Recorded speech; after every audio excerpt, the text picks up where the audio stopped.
Can't lie to you guys. This was such a hard episode to watch. Just watching Jinta cope with himself and his jealousy. He still doesn't understand it. He's in love with the Sukahime right here in this temple. He doesn't realize that he wants her for himself. Until this other fellow came in as another centennial to protect her.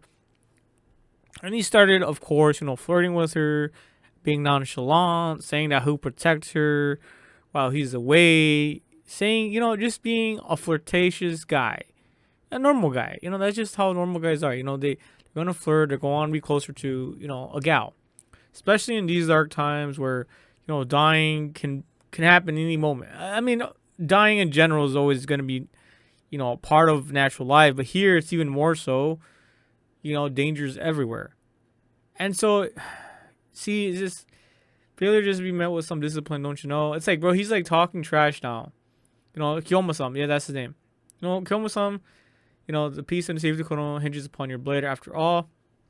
Wait, that's the Tsukahime. And so he's here talking trash now to Jinta in front of his girl, the Tsukahime. And so if you can see here the disparity between Jinta and the Tsukahime and this other dude, the other Centennial, it's just so hard to watch. These two just bicker, and then just Jinta here bottling up his emotions. Like, bro, we know that you love her, bro.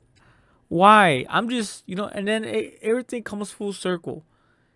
It just reminds me that everything that transpired in the actual episode 1 is kind of like a side story recap of, like a side story of episode 1 prior to it. It's like a prequel. Another memory of Jinta's. And so in episode 1, we find out that, eventually they all just die. The Tsukahime, this guy, and Jinta ends up all alone as a demon. And because, why? Because his younger sister saw this gal, the Tsukahime, and this other Centennial about to make love. That's right, guys. They're about to make love, and Jinta's younger sister caught them and just turned full demon and went ape shit. All right, she went ape shit, and now I'm thinking, thank God, bro. I think this was just heartbreaking. This was just hard to see. Jinta cope from his jealousy. Jinta just being weak. Putting his, honestly, like, I understand where he's coming from. He's committed to playing the role of Centennial, and he's committed to protecting the Tsukahime. He's committed. He's thrown away his selfishness, but you can obviously see here he's just human. He's still just a human being, and that he has feelings for the Tsukahime. I believe that's what she's called, the priestess of the temple. This was just.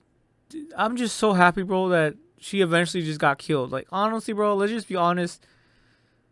Oh my God, bro. This was just one of those episodes where I wish it just didn't happen. I just wish they showed something else. Like another side story, like, bro. Or at least his younger sister in full demon mode again. I don't know, bro. Like in her shenanigans. So here you can obviously see, Kiyoma-sama is just being a jerk. He knows how to get underneath Jinta's skin. See, don't worry about a thing, Jinta. I'll keep Byakuya nice and safe. He's just poking at him again. Like, bro, this is just... I don't know about you guys, but I'm just so happy they just all died at this point. Like, I'm sorry to say, guys, but... this should have never happened.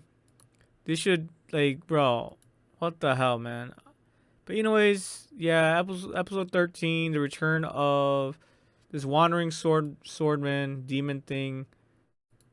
has returned. This is episode 13 of Kijin Gentoushou.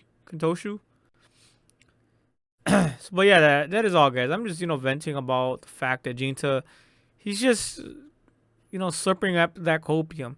If look, this would have all been prevented.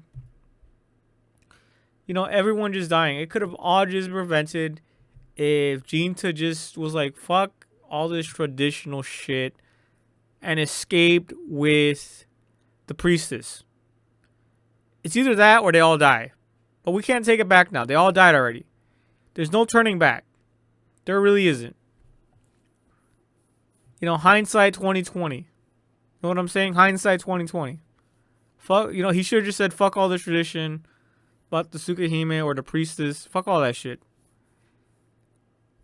So yeah, guys, it is what it is at this point. This was just so hard to watch. It really was. Why are they doing this to us? Why? You know, and Jinta's still acting dumb too after all of this. He's like, I wonder why I was feeling that way. Come on, bro. Come on. Like, this is the shit that I just want to see guys coping about. If you like someone, you like someone. Just stop coping about it. Really, honestly.